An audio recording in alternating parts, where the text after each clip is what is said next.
여러분, 지금 매달 받고 계신 기초연금. 만약 내일부터 못 받게 된다면 어떨까요? 충청남도 서천에 사는 75세 김영자 어르신은 그 돈으로 약값 내고 반찬거리 사는데 그게 끊긴다면 정말 막막할 것 같다고 하셨습니다. 그런데 실제로 기초연금을 받는 어르신 가운데 절반 가까이가 수급 대상에서 제외될 수 있다는 분석이 최근에 나왔습니다. 문제는 단순히 소문이 아니라 공공연구기관인 KDI 한국개발연구원에서 공식적으로 제안한 정책 방향이라는 데 있습니다. 현재는 만 65세 이상 중 소득 하위 70% 어르신들이 기초연금을 받고 있지만 앞으로 이 비율을 50%, 더 나아가 37%까지 줄이자는 안이 검토되고 있다는 겁니다. 이 제안의 배경에는 기초연금이 더 절실한 사람에게 집중돼야 한다는 취지가 담겨 있지만 한편으로는 수많은 어르신에게 큰 불안을 주고 있습니다. 실제로 서울 노원구에 사는 68세 정진국 어르신은 평생 일하고 이제 좀 쉬어보려 했는데 가진 게 집 한 채라고 연금도 못 준다고 하면 도대체 어떻게 살라는 거냐며 씁쓸한 표정을 지으셨습니다. 이와 함께 거론되는 또 하나의 변경안은 자산기준 강화입니다. 지금은 주로 소득 기준이 중심이지만 앞으로는 집을 소유하고 있는지 여부도 중요한 평가 항목이 될 수 있다는 주장이 나오고 있습니다. 그러니까 일정 금액 이상의 부동산을 보유한 어르신은 소득이 거의 없어도 연금 수급에서 제외될 수 있다는 의미입니다. 그렇다면 왜 이런 논의가 등장했을까요? 그 배경에는 빠르게 증가하는 수급자 수와 예산 부담이 자리하고 있습니다. 2025년에는 약 700만 명이 기초연금을 받게 될 것으로 보이며 그에 따라 예산도 26조 원 이상이 투입될 전망입니다. 게다가 국민연금만으로는 생계를 유지하기 어려워 조기연금을 신청하는 어르신도 계속 늘고 있습니다.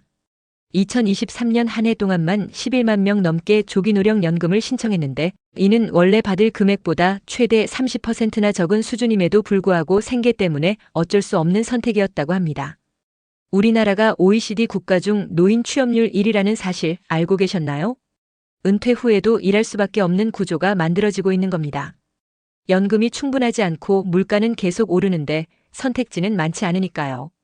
이제는 시니어 여러분께서도 이런 제도 변화에 눈을 돌려야 할 때입니다. 정부나 연구기관에서 제시하는 방향이 어떤 영향을 줄지 꼼꼼히 따져보고 나의 연금이 안전한지 어떤 준비가 필요한지 점검해야 합니다. 앞으로 기초연금의 대상이 줄어들고 자산 기준까지 강화된다면 어떤 일이 벌어질까요? 단순히 나는 괜찮겠지라는 생각보다는 혹시 나도 대상에서 제외되는 건 아닐까? 하는 경각심이 필요합니다. 여러분, 정부가 기초연금을 받는 어르신 수를 줄이겠다는 이야기가 나오고 있습니다. 대신 수급 대상에서 제외되지 않는 분들에겐 매달 더 많은 금액을 지급하겠다는 것이 핵심인데요. 과연 이 방안은 모두에게 좋은 대책일까요? 최근 한국개발연구원 KDI는 현재 소득 하위 70%에게 지급되는 기초연금 수급 기준을 점차 50%, 더 나아가 37% 수준까지 낮추자는 제안을 내놓았습니다. 대신 수급 대상이 줄어들면 한 사람당 받는 금액은 2026년부터 월 51만 원까지 인상 가능하다는 분석도 함께 발표했습니다. 현재보다 무려 11만 원이 늘어나는 셈입니다. 충청북도 청주에 사는 72세 양기원 어르신은 어차피 다 못 받는 거 적게 줘도 널리 나눠야지 많이 줘도 반은 못 받으면 무슨 소용이냐며 씁쓸한 반응을 보이셨습니다. 특히 문제가 되는 건 집만 갖고 있고 소득이 거의 없는 이른바 비현금 빈곤 상태의 어르신들입니다. 집 한 채뿐인데 그거 있다고 연금을 줄이지 말아야 하지 않겠느냐는 우려가 큽니다. 그런데 KDI는 바로 이 지점을 짚으며 주택연금 활성화를 대안으로 내놓았습니다. 즉, 어르신들의 부동산 자산을 활용해 집을 담보로 매달 생활비를 받는 구조로 가자는 건데요. 현재 주택연금 가입률은 2%에 불과하지만 실제 조사에서는 40% 넘는 분들이 관심 있다고 응답한 바 있습니다. 하지만 현실은 간단하지 않습니다. 절차도 복잡하고 자식 눈치도 봐야 하고 무엇보다 제도 자체를 잘 모르는 경우도 많기 때문입니다. 서울 마포구에 사는 70세 정윤자 어르신은 집 팔면 어디 가서 살라고 그걸 담보로 돈 받아 쓰라니. 그게 쉬운 줄 아느냐며 실질적인 고민을 전하셨습니다. 더 큰 문제는 이 같은 수급 기준 조정이 어르신들께 생계 위협으로 다가올 수 있다는 점입니다. 지금도 국민연금만으로 생활이 어려워 조기연금을 신청하는 분들이 해마다 늘고 있습니다. 2023년에는 약 11만 명이 조기노령연금을 신청했으며 이는 원래 받을 금액보다 최대 30% 적은 금액을 받는 구조임에도 불구하고 어쩔 수 없는 선택이었다고 합니다. KDI는 현재의 기초연금 제도를 유지할 경우 2050년이면 연간 재정 부담이 약 46조 원에 이를 것이라고 경고했습니다. 그 재정 부담은 고스란히 미래 세대에게 이어진다는 것이죠. 이처럼 기초연금은 단순히 얼마를 더 주느냐보다도 어떻게 지속 가능한 구조로 유지하느냐가 더 중요한 시점에 와 있습니다. 대전 유성구에 사는 76세 이성필 어르신은 한두 푼 더 받는 것보다 오래 안정적으로 받는 게 더 중요하지 않겠느냐고 말씀하셨습니다. 이제는 정책을 평가할 때 숫자만 보지 마시고 그 제도가 정말 어르신들의 삶을 나아지게 만들 수 있는 구조인가를 함께 따져보셔야 합니다. 특히 이번 대선에서 후보들의 연금 정책이 KDI의 제안과 어떤 점에서 같고 다른지도 꼼꼼히 비교해보는 것이 필요합니다. 여러분, 이번 대선에서는 기초연금 제도를 둘러싼 공약이 특히 많이 쏟아지고 있습니다.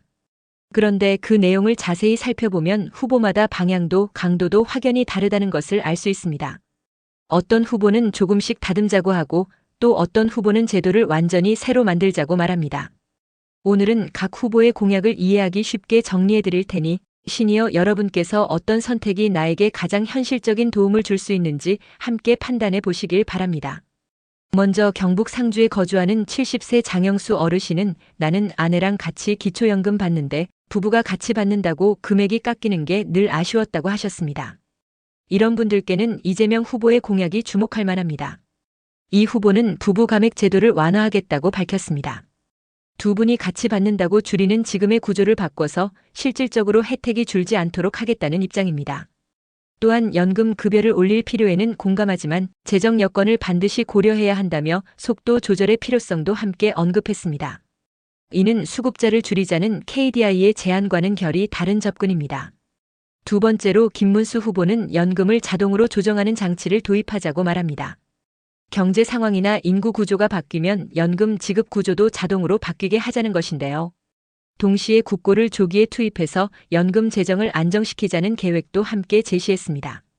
KDI와 마찬가지로 재정 부담을 줄이자는 목적은 같지만 수급 대상을 줄이기보다는 구조를 유연하게 만드는 방식으로 접근하고 있는 겁니다. 세 번째는 이준석 후보입니다. 이 후보는 아예 신연금 제도를 새로 만들자고 말합니다. 지금의 제도는 구연금, 앞으로 새로 가입하는 청년층은 신연금으로 나누자는 구상입니다. 이렇게 세대 간 구조를 구분하면 젊은 세대의 불신도 줄이고 제도 부담도 나눌 수 있다는 설명입니다. 기존 제도를 보완하자는 KDI와 달리 아예 기초부터 다시 짓자는 입장입니다. 그리고 네 번째, 가장 강한 주장을 하는 권영국 후보입니다. 기초연금을 월 70만 원까지 올려야 한다는 입장을 내놨습니다. 지금의 30만 원대 연금으로는 노인 빈곤을 해결할 수 없다는 이유에서입니다. 특히 기초생활수급자에게는 연금이 삭감되지 않도록 제도 개선부터 해야 한다고 강조했습니다. 하지만 이재명 후보는 이에 대해 원칙적으론 동의한다면서도 재정 문제가 있어 속도 조절이 필요하다는 신중한 태도를 보였습니다. 이에 권 후보는 그렇게 미루다간 평생 못 바꾼다고 강하게 반박했습니다. 한편 일부 후보들은 고용보험 사각지대도 함께 언급하고 있습니다. 지금은 65세 이상이 일해도 고용보험 적용을 받지 못하는데 이를 바꾸자는 겁니다. 시니어 노동자가 많아지는 시대에 일하는 어르신도 제대로 보호받아야 한다는 목소리입니다. 여러분, 이번 대선에서 기초연금 공약을 놓고 후보들이 말하는 방향이 각기 다릅니다. 누구는 숫자를 강조하고 누구는 원칙을 앞세우지만 그 속에서 진짜 중요한 건 우리 어르신들의 삶입니다. 전남 순천에 사는 73세 김윤희 어르신은 정치인들 말은 다 좋아 보여도 결국 내가 한 달에 얼마를 받느냐, 병원 갈 때 얼마나 덜 부담되느냐가 제일 중요하지 않겠냐며 현실적인 고민을 전하셨습니다. 이재명 후보는 형평성을, 김문수 후보는 재정 지속성을, 이준석 후보는 세대 간 공정성을, 권영국 후보는 노인 빈곤 해소를 각각 강조하고 있습니다. 방향은 다르지만 모두가 기초연금의 미래를 두고 말하고 있는 건 분명합니다. 그런데 정작 많은 어르신이 가장 불만을 갖고 계신 국민연금과 기초연금의 연계, 감액 제도에 대한 얘기는 거의 없습니다. 여러분도 잘 아시죠? 국민연금을 조금이라도 받으면 기초연금에서 그만큼 깎이는 제도 말입니다. 많은 분들이 이 제도의 폐지를 오랫동안 바라고 있는데 이번 공약에는 이 내용이 빠져 있어 실망이 크다는 반응도 나오고 있습니다.